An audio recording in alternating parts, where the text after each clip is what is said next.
Start immute हो रहा है वाह. As speechless as one can be. Thank you so much. No, this is not on me. This is on StreamYard. Honestly, I'm calling you guys out because I've literally unmuted it. Anyway, it's a shocking start, but it's not such a shocking performance from India. 23-run win against Zimbabwe in the 30-20 international, take a 2-1 lead, and it was inevitable, some would say, but I don't know, guys. The batting was a little scratchy, playing 4 openers. The World Cup winners were back. Let's get straight into it. Hello to Nikhil Popar and Somesh Agarwal. Nikhil, I'll get your thoughts in a bit, but Som, I mean, it's a game of musical chairs almost with the openers. Inky, Pinky, Ponky, father had a donkey. And Gill literally, correct Coley. I think overall pretty dull game to watch, to be very honest. Right from the onset when India selected this 11, which had 4 openers in the top 4, which is pretty weird. I mean, once you have a look at that, it becomes tough to understand what is the objective here. What are they trying to achieve? Are they trying to just win this game, or is there any bigger picture in mind? Because I always feel that there is no bigger privilege in cricket than being an opener in T20s, and we got to see that because you score those volume of runs and then you sort of become undroppable. And then secondly, when it comes to Zimbabwe, I mean, it's tough to recall a worse fielding day for a test playing nation. I mean, this was not a fielding effort worthy of being called a test playing nation. So yeah, all in all, nothing. I mean, there is no point looking at numbers in this game because there was only one team that turned up pretty much, and even they did not turn up full. They turned up half-heartedly. Sorry, I just went on a rant, but yeah. No, I mean, it's understandable because if Zimbabwe actually fielded better, they had some shocking mishaps in the field, not just the missed opportunities with the catches, but even the ground fielding was absolutely poor. We'll go into it in greater depth, but just picking up of where Somesh left off, Nick, the fact that Gill, 49 ball for his 66, and at one stage, India were 41 for none, 3 overs gone, and I'm thinking to myself, this is Jaiswal and Gill really stamping the authority, but then the next 4 went for 18, and it seemed like they were preserving their wicket, especially Gill. What did you feel about it, especially the fact that India just got, 182 in the end? Yeah, I think it's a weird game and very frustrating to watch, to be very, very honest, because you hardly got a sense of plan. And now it's now that I realize even more why the emphasis on being selfless was the word that was being around for a reason, that you have to be selfless to be able to play a natural game. When you pick 4 openers, I have no idea what you're trying to do there. And even if you did play the 4 openers, because I feel the start, that 41 for 0, was aided by some very awful bowling in terms of, bowling very straight and then they're getting boundary balls. After that, Blessing bowled a very good over, almost got Jaiswal out in that last over. So you could understand there is still something in the deck. But even after you have I mean, sorry to say this in Hindi, but spin hitter बोल के शिवम दुबे को एक बार spin मारने नहीं दिया. I have no clue what are you trying to put people for, and I have absolutely all the time in the world for Ruturaj Gaikwad. I want him to do well, and I think he's the only positive to come out from this game. But otherwise, this game, but it was a very shocking performance in terms of tactics. Whether it is with the ball or with the bat, you have hardly looked convincing. Again, you can of course sleep happy with a win like that, but I'm not quite sure you gain anything out of it, anything purposeful out of it.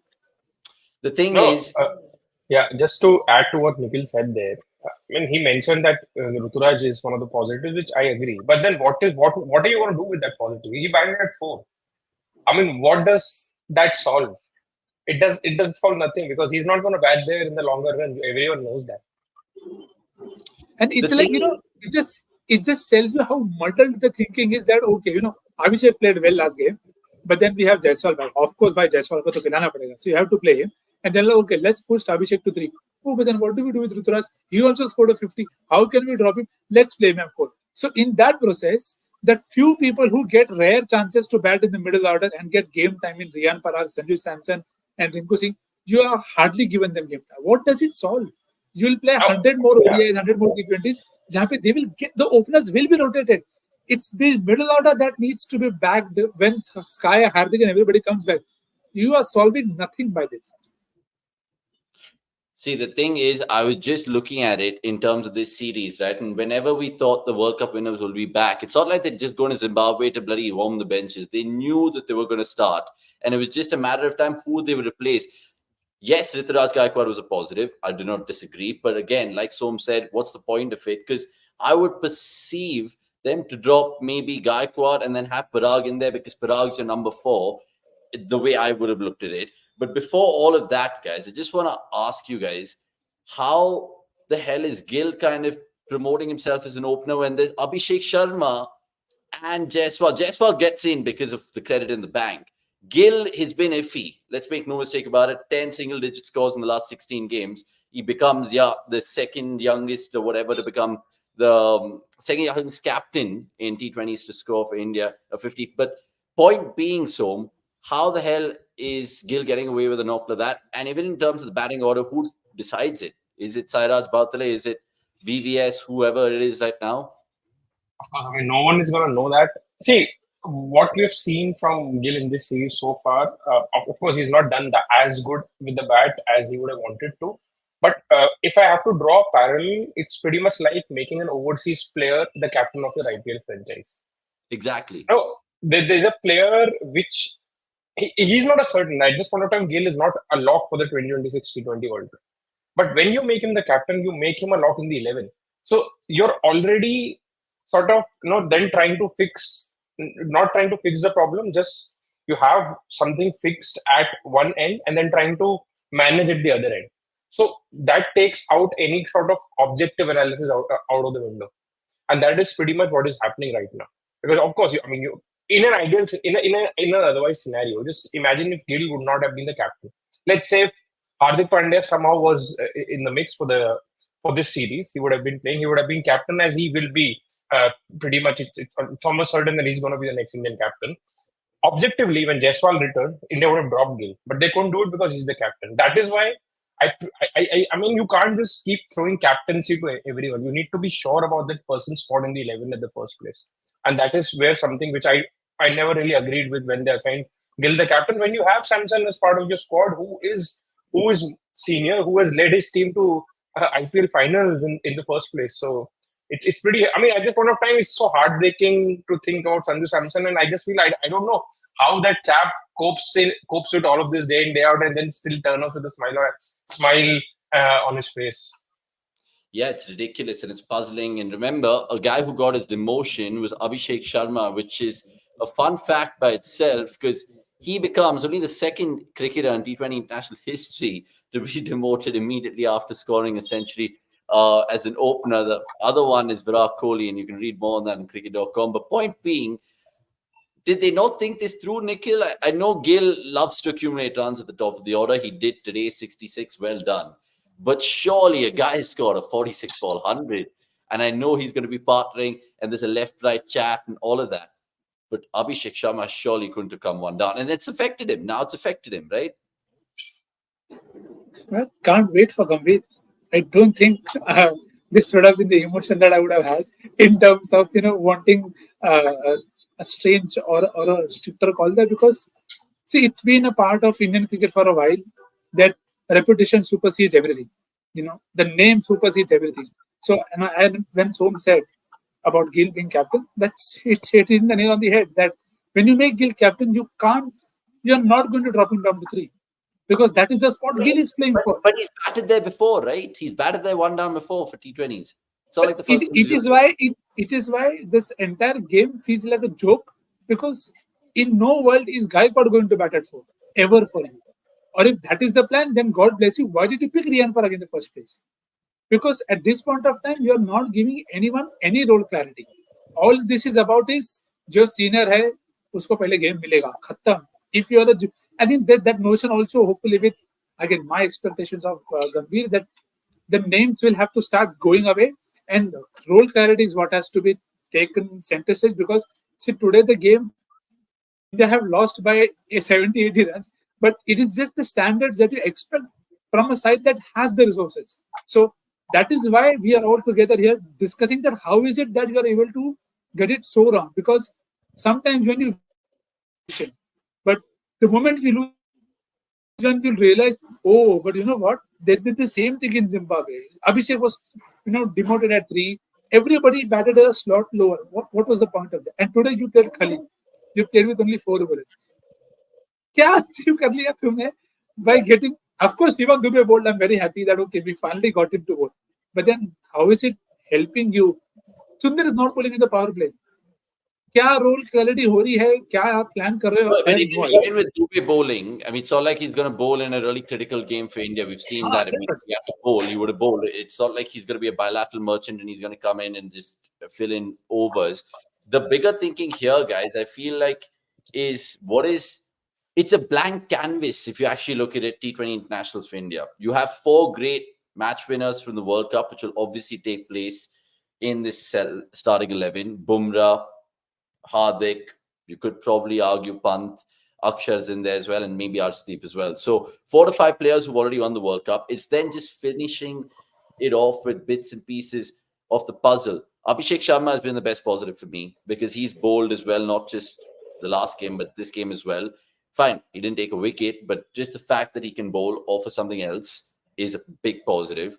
What else is the other positive? Today, okay, fine, we could say Sundar completing his quota of 4 overs, 3 for 15. So these stores are supposed to actually bring out the next gen, but it's just making us in the same loop over and over again, but different personnel. See, I think there are 2 very clear things that India need to solve. It's pretty much replacing the folks who have retired, because जो भी retire नहीं हुआ है, they are going to come back and they deserve to come back. It's pretty much those 3 that India have to find alternates for. They need to find 2 openers, and at this point of time, it is pretty blatantly obvious that Jaiswal and Abhishek Sharma are the 2 openers that should be given the run. And like we saw in the last game, the first over of the last game and the first over of this game, both Abhishek Sharma took the strike, basically faced that first over, and today Jaiswal did. It established once more that India can completely trust these 2, despite them being lefties, to go and open for India, because both of them took down off spinners, and they are the sort of openers that pretty much Rohit would have wanted in his 11. And then again, coming back to the point on Washington Sundar, I mean, I cannot emphasize enough how how big of a sweet spot Sundar is in right now with Jadeja retiring. I mean, at this point of time, if Sundar isn't part of the T20 World Cup squad, it will only be down to him, either due to his fitness or form. It will not be due to India having other options or they are not trusting him enough. Because it's a void that India really want to fill with Washington Sundar. That's the reason, despite him not even featuring properly in the IPL, he is right back into the squad. So yeah, I mean, good for him to perform, but yeah, I mean, the ball is in his court for looking at the World Cup. Yeah, today he was brilliant. In the first T20 international, when he had the chance to win the game with a bat in hand and really shepherd the strike and farm it all the way through, that could have been a little special from a Sundar's point of view. But you're right, Som. The fact that his biggest enemy, Washington Sundar, has been his own injuries, which has been his own doing. Because you look at India and we can throw names like Ritik Shaukin, we can throw names like Christopher Gautam, but Washington's that honestly left-hand bat off spinner. He can bowl in different phases as well. So he's definitely a positive. More comments to take. Good to see lots of people joining us in this evening show on the Wednesday. It is a busy week for all of you all, but bear with us. The Holy Trinity is back, saying Gurkirat Singh Gill. We missed you, Paji. Only tuned in to listen to this Trinity more than cricket. Thank you for that pleasant ego massage. And Gani Gamal, if you're new to the chat, please subscribe. And we're growing towards 92K on YouTube, so it'll be good to hear from you guys. Parth asking us, guys, what do you think about the wicketkeeper spot? Because neither Pant nor Samson have nailed that spot in many chances. Again, Samson walks in today, 17.5 overs. Where are you utilizing these guys? You guys mentioned it right now, right? Nix, you just said we're playing 4 bowlers today, right? I'm thinking to myself, this is a glorious chance just to bat Zimbabwe out of the game. For the first 3 overs, I was like, game plan is on, 41 for none. And then after that, we've not seen Rinku bat. He got 1 ball. Sanju got like pretty much a handful. Dubey is still in the hut, probably getting a massage. Why couldn't they have gone harder? I mean, I understand Gill was playing for his 50. We've seen that before. It's no new narrative in Indian cricket. But even Ruturaj, I feel like in that last over, he wanted to get to 50. He couldn't get that chance to. So how do you kind of make sense of it for like an England fan and Australia fan watching this? I think it's where the management plays a very big role for me. I think it's what the message that I want to see from whoever it is, whether it is VBS or GG or whoever is the coach there, that this is what you're playing for. And sometimes, we all get a bit agitated when we heard that, a lot of Asian batters are milestone driven, but you're actually seeing that happen in front of you. And hence, that observation is not false. So, which is where you want to make that change happen by having a management that pushes them to take that risk earlier. Now, today, at no point of time in the first innings did you feel that India were going hard enough. You always felt that Gill was probably holding himself back. But for what? You have only lost 2 to 3 wickets and you're almost 50 to 60% done with this innings. Go harder. It is something that Gill said in the first T20I that made me understand that this is the same thing playing around what happened with KL Rahul. That whenever you make somebody captain, they just feel that it is their prerogative, their responsibility to ensure team gets into a good spot.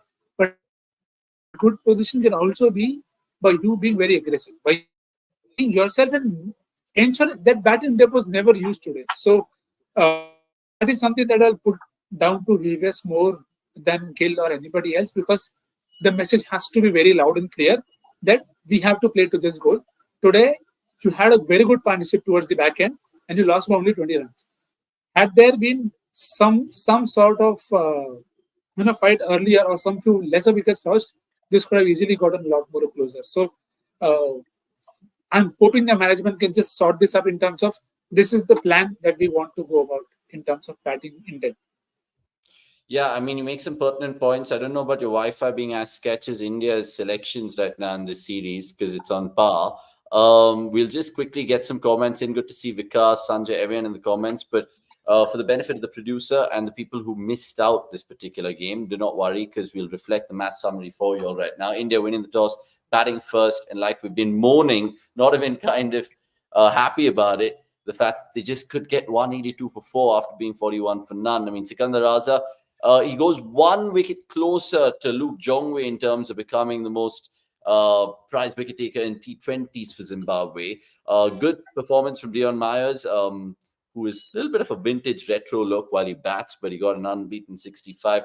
And Zimbabwe, like Nick said, so I'm saying, following by 23 runs, which makes you think so. Lots of questions being thrown at us right now in terms of the comments. I just didn't understand some decisions, like you want someone to bat at 3. Why wasn't a Gill, who anyway bats at 3 in Test, and ask Abhishek to open? What is the point of Ritu at 4, saying Sanjay Papugiri? Vikas saying, what does Rinku have to do to send him to bat where he's supposed to? Kiska video Charana Hoga. I mean, essentially, do you think he's also very unlucky? Rinku missed out in the World Cup. Even KKR during that season that they won, he didn't really play a pivotal role. And we've seen what he's done in the past, not just of IPL, but even for India. He's played his role beautifully. So do you think there's a promotion for Rinku, or should he get a chance to bat at 4 and 5? Because even these series, he's not going to get a gig, man. I just hope that he's not suffering because of him being a good guy or his good guy image. That theek hai bhai. I'm okay with anything. Whatever you do, I'm okay. I'm happy. I'm satisfied. I'm content in life.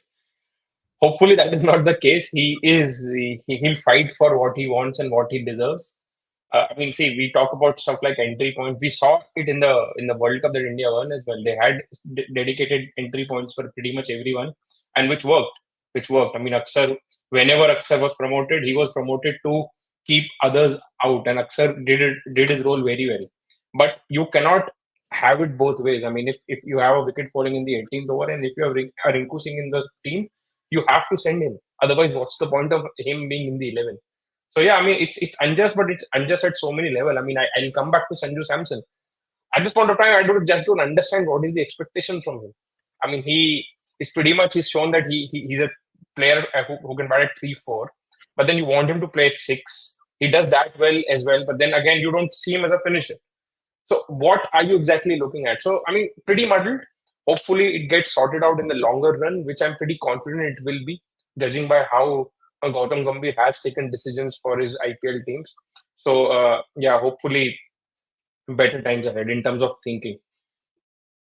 Yeah, because Gambhir will have some strong opinions, and we need someone to, of course, really kind of skin the cat differently right now for Indian cricket. Let's see how he goes about it. If you guys are just joining us, please do give this video a like and subscribe to us on YouTube. Follow us on Instagram. We're there even on Reddit for all you geeks out there. One man that we spoke about, but I'll reflect anyway in terms of the top performer, was CSK's captain, Ruturaj Gaikwad. Let me just get that banner out of the way, because it does tell you, yes, he missed out on a 50, but what is the point of him batting it for? Is he just auditioning as an opener, batting 2 down for India? Is he going to fill in the shoes of Virat Kohli, who he said in the pre-match press conference saying he has huge shoes to fill? Obviously, but can Gaikwad do anything else apart from open for India, guys? I just want to ask you this, because we've seen him even in CSK this season, so that he went down the order. So can he do it for India?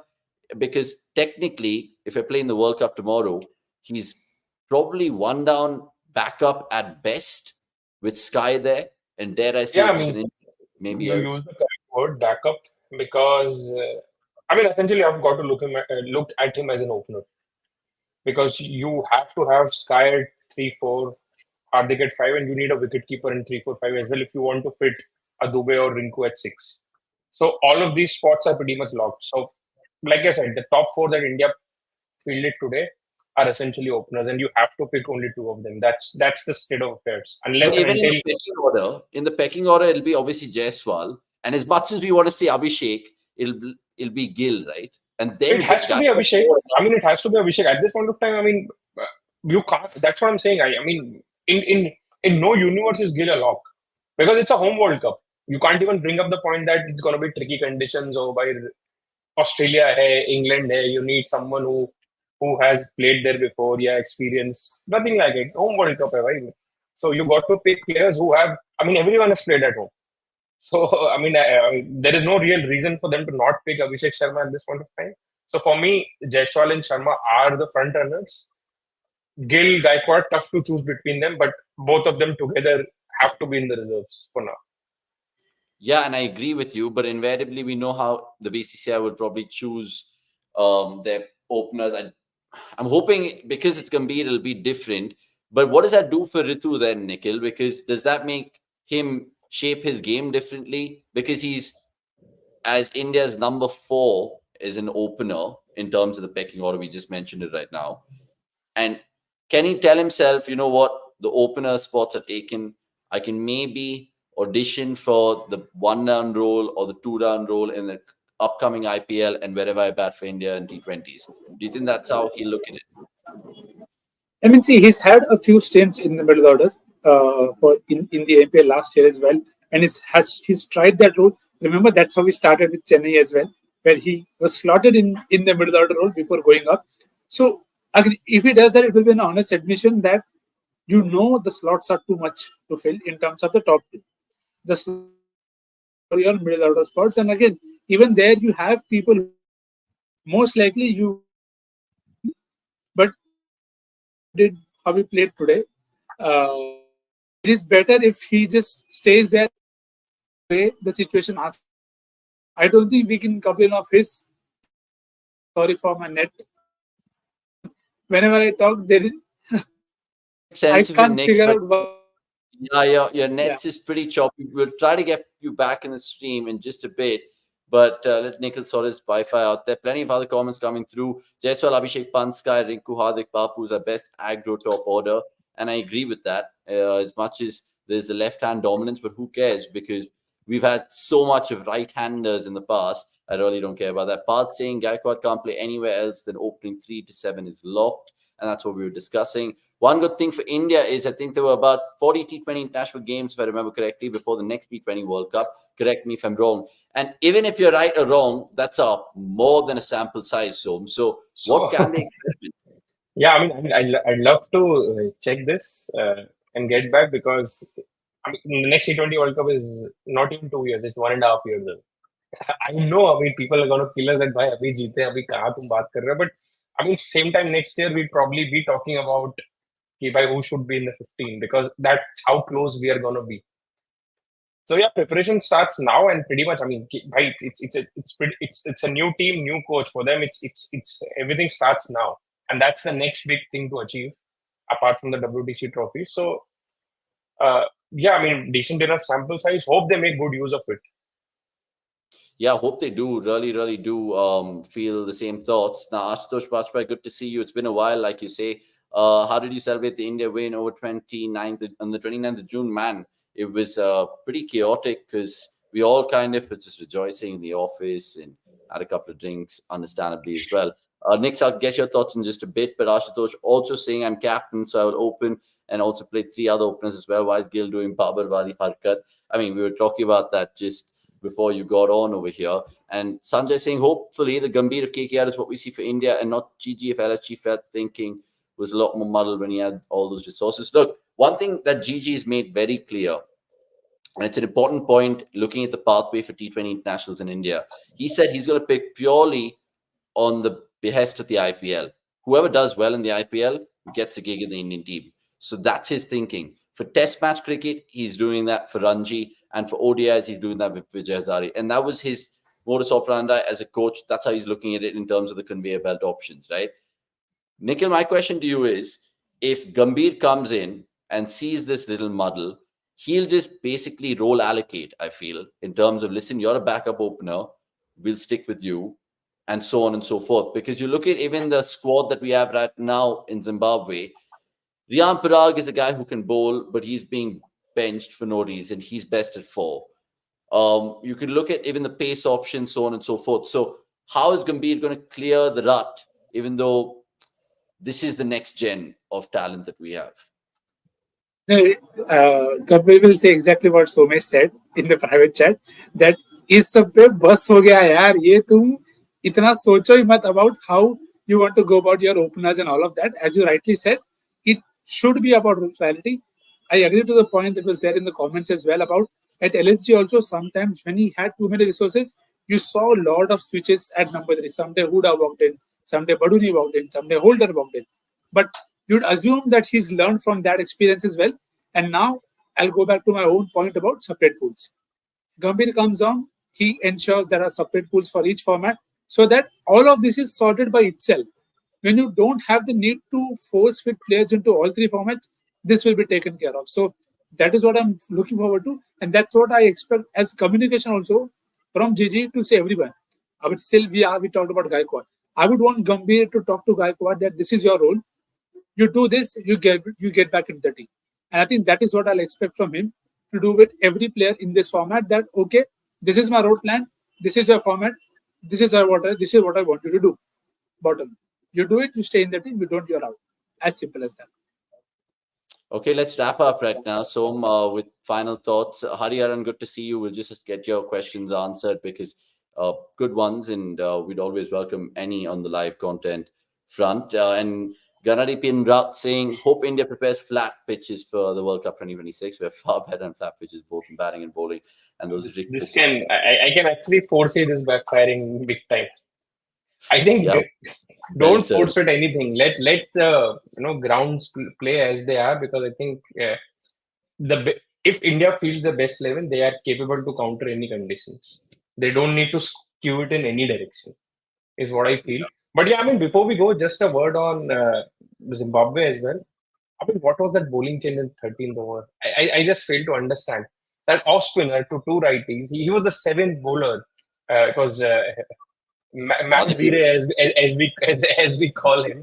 I mean, what was the need of it? And I know India have had right-handers in the past who don't really hit off spin, but these two are not among them. So what was Sikandar Azhar trying to do there? I mean, pretty much, today has been a day of walkovers. Djokovic has been given a walkover. West Indies are giving England a walkover. Zimbabwe is giving India a walkover. I just hope that Netherlands don't give England a walkover later tonight. That's my only hope, and I'll just wrap it up with that. Speaking of hope and concerns as well, looking at Gautam Gambhir's coach, quickly, your 2 pence on that. How do you feel from the baton being passed from Dravid to Gambhir? You like that? Absolutely. I mean, we've discussed this in the past. I was all game for it. There was some fake news floating around that some people have expressed their reservations of playing under him. Nothing of that sort. I think once his name was thrown in the hat, it became pretty obvious that he's going to be the next coach. He has the credentials for it, at least from a white ball perspective. He's someone who talks a lot. now is the time to put all that talk into action. We will know he has. See, there's a trophy to be won every year, and though India have won a trophy after a long time just now, they've been there and thereabouts in pretty much every tournament for the past decade. So I won't be surprised if India want to win everything for the next 2-3 years. And it is for him to facilitate that. If the clarity that we have seen in his thoughts with the team that he has managed, if he can bring it to India and somehow ensure that even the seniors are able to understand what he's trying to do and marry themselves to his thought process, I really have high hopes from India, especially from a white ball perspective. I'm not sure about the red ball because WTC just after the IPL again England. If India, I mean, they're going to play Australia from the look of things again. So it would be very tough to win that. It's good if they do, but it will be very tough just because of all the circumstances which do not favor India. But apart from that, I'm very chuffed about India's prospect in all the three white ball tournaments under Gautam Gambhir. Okay, Nikhil, parting word with you. Gambhir, expectations really quickly. Processes. All for processes. I'm very keen to see how many of them come true because he said a lot of things in the past. Some of them has been on both sides, but that's okay. You do that when you are a former cricketer. So now is the time, as Som said, to walk the talk, and I'm just looking forward to the process. If you don't have any process, then you'll end up doing the same mistakes that Dravid did or say Ravi Shastri did. So looking forward to that. Yeah, and remember, Gambhir has already indicated who he wants in his backroom staff. I think T. Dilip, the fielding coach, might remain, but there's also Vinay Kumar and Abhishek Nair added to that. Potentially even a Balaji if there is space for that. Right. More updates on cricket.com and more from us. Even with regards to the England-West Indies series on cricket.com, there was a lovely little feature about Mikhail Louis written by Akash Sivasubramaniam about how he was the first Cadetian Test cricketer to, of course, play for West Indies. That's on the website and the app. Thank you, Somesh and Nikhil, for your thoughts on what's truly been a shit game. Let's call it for what it is. Hopefully, there's better positives to pick up from a Team India perspective and a Zimbabwe perspective too. That's all we have. Thanks for watching. Subscribe right now, and we'll join you soon. Cheers.